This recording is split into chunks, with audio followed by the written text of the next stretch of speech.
अस्सलाम वालेकुम स्टूडेंट्स। उम्मीद है कि आप लोग सब खैरियत से होंगे। आज का जो हमारा टॉपिक है, आज सेकंड लेक्चर है थ्योरीज ऑफ कैटालिसिस। ठीक है, इसमें एडजॉर्प्शन थ्योरी को आज हमने स्टडी करना है। इससे पहले मैंने आपको इंटरमीडिएट कंपाउंड फार्मेशन थ्योरी पढ़ाई है। ठीक है, अब इस थ्योरी में इस तरह है, इस थ्योरी का मैकेनिज़्म क्या है कि this theory explain the catalytic process for heterogeneous system. Heterogeneous system या हेट्रोजीनियस कैटालिटिक रिएक्शन के लिए, जिसमें हेट्रोजीनियस कैटालिटिक रिएक्शन वो होते हैं जिसमें रिएक्टेंट और कैटलिस्ट सेम फेज़ में नहीं होंगे। ठीक है, लाइक अगर कैटलिस्ट सॉलिड फेज़ में है तो रिएक्टेंट क्या होगा, गैसियस फेज़ में होगा। सही है। In this process solid catalyst adsorb the reactant on its surface. ठीक है, अच्छा, ये हेट्रोजीनियस सिस्टम के लिए है। हेट्रोजीनियस सिस्टम वो जिसमें हमारे पास कैटलिस्ट और रिएक्टेंट सेम फेज में नहीं होते। ठीक है, the solid catalyst adsorb the reactant on its surface. इस थ्योरी के 4 स्टेप हैं। इस थ्योरी को समझने के लिए आपको 4 स्टेप्स को समझना पड़ेगा। ठीक है, उस स्टेप्स क्या हैं? The molecule of reactant, first step क्या है? The molecule of reactant X and Y strike on the surface of the catalyst. Catalyst की सरफेस के साथ क्या करते हैं? स्ट्राइक करते हैं। देयर कैन हैपन फिजिकल और केमिकल एडजॉर्प्शन। फिजिकल और केमिकल एडजॉर्प्शन को समझने के लिए आप मेरी सरफेस केमिस्ट्री की प्लेलिस्ट को जाके देख सकते हैं। फिजिकल एडजॉर्प्शन कौन सी होती है, केमिकल एडजॉर्प्शन कौन सी होती है। ठीक है, तो वो जाके आप चेक कर सकते हैं। ठीक है, जब वो मॉलिक्यूल ऑफ रिएक्टेंट कैटलिस्ट की सरफेस पे क्या होते हैं, स्ट्राइक करते हैं, तो वो कुछ या तो फिज़िकल एडजॉर्प्शन करते हैं या केमिकल एडजॉर्प्शन करते हैं। ठीक है, और वो जो पार्टिकल्स होते हैं रिएक्टेंट के, like X and Y, which are adjacent to each other and join with each other to form intermediate complex.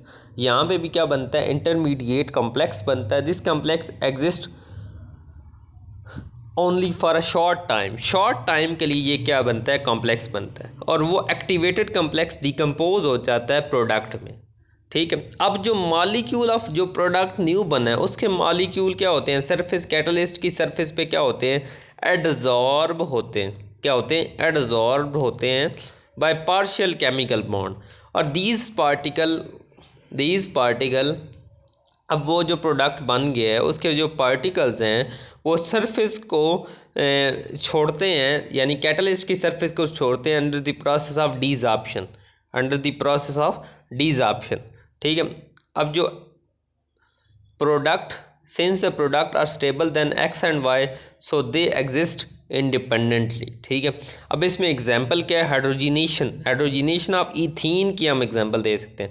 Hydrogenation of ethene में क्या होता है? जो हाइड्रोजन होते हैं उसको हम निकल की सरफेस पे क्या करवाते हैं? एडजॉर्ब करवाते हैं। निकल एज अ कैटलिस्ट यूज़ हो रहा होता है, निकल की सरफेस पे क्या करवाते हैं? एडजॉर्ब करवाते हैं। निकल की सरफेस के साथ हाइड्रोजन जुड़ जाते हैं, और फर्स्ट स्टेप में ये क्या हुआ? एडजॉर्ब करवाया। सेकंड स्टेप में निकल की सरफेस पे क्या हुआ? हाइड्रोजन क्या हो गए? जुड़ गए। और थर्ड स्टेप में इसका क्या होगा? रिएक्शन होगा इथीन के साथ। ठीक है, ये जो डबल बॉन्ड है ब्रेक होगा, सिंगल बॉन्ड में कन्वर्ट होगा, और ये इसके साथ इथाइन में क्या इथेन में इथीन जो होगा इसमें हाइड्रोजन ऐड हो जाएगी। ये दोनों जो कैटलिस्ट की सरफेस पे हाइड्रोजन क्या हुई है? एडजॉर्ब हुई हुई, ये ऐड हो जाएगी, और इथीन किस में कन्वर्ट हो जाएगा? इथेन में कन्वर्ट हो जाएगा। ठीक है, फर्स्ट स्टेप में देखो हाइड्रोजन को एडजॉर्ब करवा रहे हैं, सेकंड स्टेप में एडजॉर्ब होगी, इथीन के साथ रिएक्शन हो रहा है, थर्ड स्टेप में एक इंटरमीडिएट बन रहा है, फोर्थ स्टेप में जो हमारे पास प्रोडक्ट है वो बन गया और कैटलिस्ट एंड पे रिकवर हो गया। ठीक है, एडजॉर्प्शन थ्योरी है। इस थ्योरी को हम सरफेस थ्योरी भी कह सकते हैं, कि क्योंकि हम कैटलिस्ट की सरफेस पे क्या करवा रहे हैं? एक रिएक्शन करवा रहे हैं। ठीक है, ये भी पेपर में आती है। दोनों थ्योरीज मोस्ट इम्पॉर्टेंट है, पेपर में अक्सर आ जाती हैं 4 नंबर की। ठीक है, थैंक यू।